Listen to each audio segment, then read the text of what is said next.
नमस्कार, मैं शालिनी और आप देख रहे हैं इन्फो इम्पैक्ट, आम जनों की आवाज। आइए बढ़ते हैं आज की बड़ी खबरों की ओर।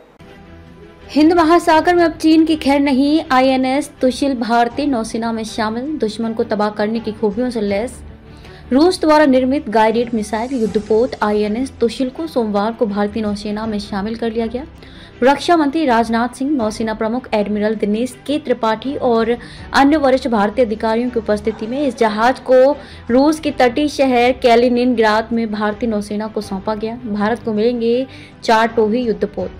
आईएनएस तुशिल के आने से हिंद महासागर में भारतीय नौसेना की परिचालन क्षमता और ताकत जबरदस्त ढंग से बढ़ेगी। पिछले कुछ वर्षों में इस क्षेत्र में चीनी नौसेना पीपल्स लिबरेशन आर्मी के बढ़ते हमले देखे गए हैं। यह युद्धपोत मॉस्को के साथ वर्ष 2016 में दिल्ली द्वारा किए गए $250 करोड़ के सौदे के तहत भारतीय नौसेना को मिलने वाले 4 टोही युद्धपोतों में से एक है। भारत में 2 युद्धपोतों का होगा निर्माण। सौदे के तहत 2 युद्धपोतों का निर्माण रूस में किया जाएगा, जबकि अन्य 2 को भारत में बनाया जाएगा। इस दौरान रक्षा मंत्री ने कहा कि यह समुद्र में भारत की बढ़ती क्षमता का गौरवपूर्ण क्षण होने के साथ रूस के साथ दीर्घकालिक संबंधों में एक महत्वपूर्ण मील का पत्थर है। ये जहाज रूसी और भारतीय उद्योगों के सहयोगात्मक कौशल का बड़ा सबूत है। भारत और रूस अब आर्टिफिशियल इंटेलिजेंस, साइबर सुरक्षा, अंतरिक्ष खोज और आतंकरोधी क्षेत्रों में एक दूसरे की विशेषज्ञता से लाभ लेते हुए सहयोग के एक नए दौर में पहुंचेंगे। भारतीय विशेषज्ञों की निगरानी में तैयार हुआ युद्धपोत 125 मीटर लंबे, 3900 टन वजनी यह युद्धपोत अत्याधुनिक तकनीक और निर्माण के श्रेष्ठ मानकों को ध्यान में रखते हुए निर्मित किया गया है।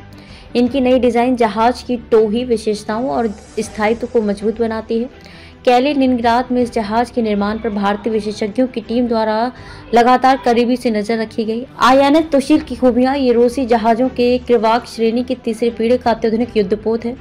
इस श्रेणी के सभी युद्धपोतों में यूक्रेन के जोरयानाश प्रोजेक्ट का इंजन है। इसका कोड नेम प्रोजेक्ट 1135.6 रखा गया है। यह ब्रह्मोस सुपरसोनिक क्रूज मिसाइल से लैस है। वर्टिकल लॉन्च वाली लंबी रेंज की सरफेस टू एयर मिसाइलें, हवा और सतह में मार करने वाली मध्यम रेंज की अत्याधुनिक मिसाइलें, रडार से बचने के अत्याधुनिक फीचर्स, नज़दीक के निशानों के लिए optically controlled rapid fire gun, anti submarine torpedo और रॉकेट, अत्याधुनिक इलेक्ट्रॉनिक वारफेयर और communication system, advanced gas turbine propulsion plant से लैस, 30 नॉट तक की रफ्तार में जाने की क्षमता, अपनी श्रेणी के बेहतरीन कंट्रोल्स। खबरों में अब तक के लिए बस इतना ही। फिर होगी आपसे मुलाकात, तब तक के लिए नमस्कार और देखते रहिए इन्फो इम्पैक्ट, आम जनों की आवाज। ऐसे ही लेटेस्ट अपडेट पाने के लिए हमारे चैनल को सब्सक्राइब करें और तुरंत नोटिफिकेशन पाने के लिए बेल आइकन प्रेस करना ना भूलें। यदि आप हमें फेसबुक या इंस्टाग्राम के माध्यम से देख रहे हैं तो हमारे पेज को फॉलो जरूर करें। धन्यवाद।